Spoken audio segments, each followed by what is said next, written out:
ब्रह्मनाथ बाबा, श्री संत गिरीधर बाबा असे या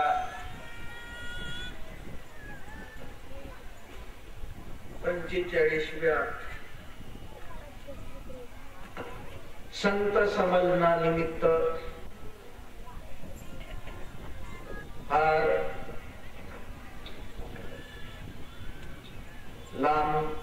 लांबून आलेली मंडळी, अनेक भागातून या संत संमेलनाची शोभा वाढवण्यासाठी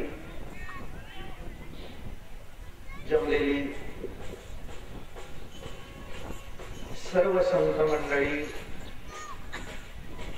तसेच अर्बन वासी मंडळी, त्याचप्रमाणे आई बहिणी, बालगोपाल या सर्वांना या दासाचा दंडवत नमस्कार.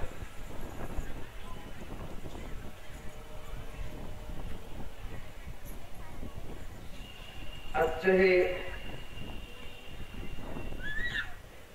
संत संमेलन या संमेलनाची सुरुवात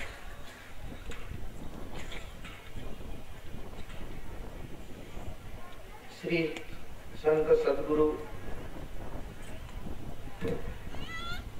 वासुदेव बाबाने केली.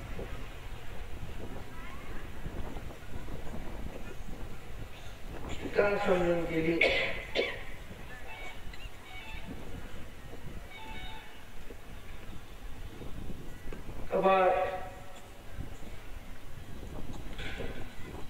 एकमेकाचा परिचय व्हावा,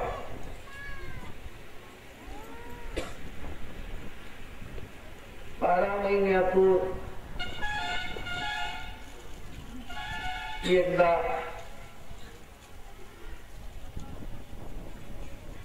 आपल्या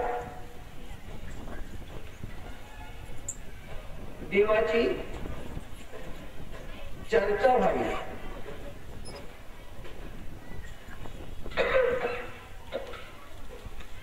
बाराही महिना आपल्या प्रपंचामध्ये खपून जातो. काही काही प्रसंगामध्ये बेभान होऊन जातो, काही आपल्याला उमजत नाही.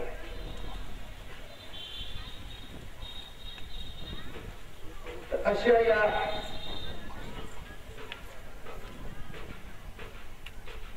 प्रसंगातून जर एका ठिकाणी जर आलो तर कदाचित हा आपला प्रपंचाचा दुःख कमी होईल, आपण तो विसरून जाऊ.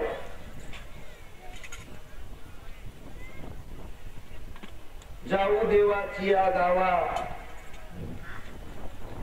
जाऊ देवाची या गावा,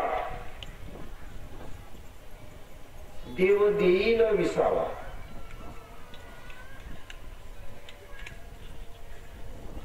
प्रपंच संसार हा दुःखाचा आहे. कधी कधी मनुष्य चालता चालता पाय फिसकून पळून जातो. अशी आपल्यामध्ये परिस्थिती निर्माण होते. काही उमजत नाही. अशा प्रसंगी आपल्याला सहाय्याची गरज असते. पण त्या वेळेला आपल्याला सहारा भेटत नाही. ते दिवस चैन बेचैनी मध्ये काढत काढत शेवटी या दिवसाची आपण वाट पाहतो आहे. चला बा, आपण 12 महिन्यातून गेलो, 12 महिन्यातून गेलो पाहिजे. अशी जेव्हा हा कार्यक्रम येते तेव्हा आम्ही पाहतो खूप काही मंडळीमध्ये काही हुरहुर हुरहुर असते. नाही आता येणार आहे. आपण दिवसही मोजत राहतो. आपला काला येऊन राहिला, आपला काला येऊन राहिला. किती मोठा उत्साह असते आपल्या अंतःकरणामध्ये, मनामध्ये.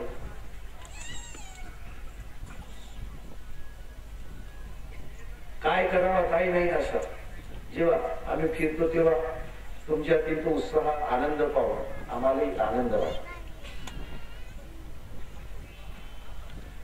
असं हा कार्य असल्यामुळे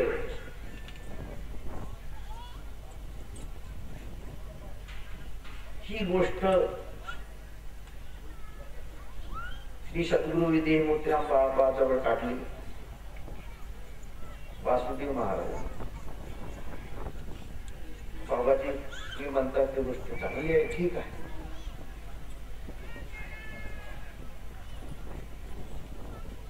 आपण जर एका ठिकाणी आलो नाही, आपला परिचय कसा होय, एकमेकाचा देवाणघेवाण कसा होय. कारण देवाना घेवाणाशिवाय, कारण या ठिकाणी संताचा संघ म्हणजे देवाचा देवाणघेवाण. हेच दुकानदारी आहे संताची. एका जनार्दनी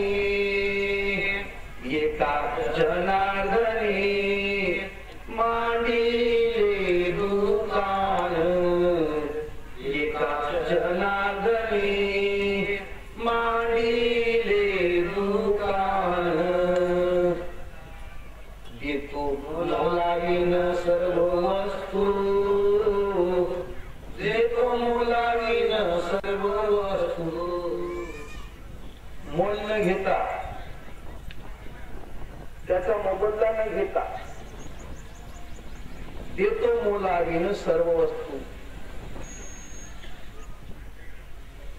संताची दुकानदारी हे एका परमेश्वराची, ईश्वराची, ही देवाची दुकानदारी. दुकान असं नाव ठेवला. एक प्रपंचाचा काळ, या प्रपंचाच्या कानामध्ये निव्वळ रडगाणं असते. हा झाला, तो झाला, तसा झाला, तसा झाला, दुकान नाही चालत, अमुक नाही चालत, अमुक नाही चालत, शेती नाही पिकली, पोरगा नाही शिकत, पोरगा मारते. म्हणजे कितीतरी त्याला दुःख तयार होता.